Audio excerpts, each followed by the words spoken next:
જામનગરના ward number 6 માં railway વિભાગ દ્વારા આપવામાં આવેલી ડિમોલેશનની નોટિસ બાદ સર્જાયેલી અફરાતફરીમાં હાલ પૂરતી રાહત મળી। સાંસદ પૂનમબેન માડમે કલેક્ટર સાથે તાકીદની બેઠક યોજી સૂચના આપી કે સુપ્રીમ કોર્ટના કાયદા અનુસાર અસરગ્રસ્ત 1500 થી 2000 આસામીઓને પૂરતો સમય આપવામાં આવે।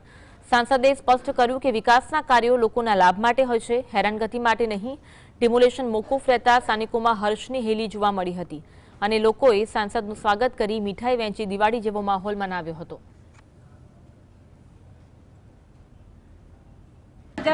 નોટિસ આવી શેની નોટિસ આવી? આ રેલવે સ્ટેશન મકાન પાડવાનું ને અમારે આશ્વાસન આપ્યું હારાએ અને એને કહી દીધું કે તમારું અહીંયા કાંઈ નહીં વાંધો આવે અને હું અહીંયા સૌ તમારા માટે બધે માટે પૂનમબેન બીનાબેન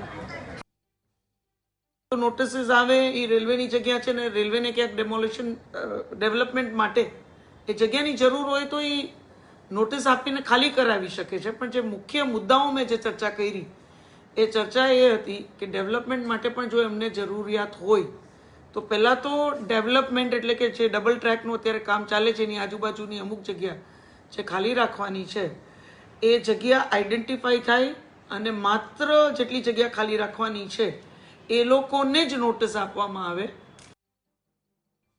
ભયમાં એકદમ ટેન્શનમાં બધા આવી ગયા હતા। કોઈ પણ 7-8 દિવસ ત્યાં કોઈ જમ્યું નથી। છોકરા આ તે માણસો કોઈ કામે ન જતા હતા।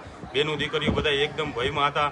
એ બદલ અમને પૂનમબેને આજ ખૂબ સહકાર આપ્યો અને એમાંથી અમને મુક્ત કરાવેલ છે। પૂનમબેન અને બીનાબેન શહેર પ્રમુખનો અમે ખૂબ ખૂબ આભાર માનીએ છીએ।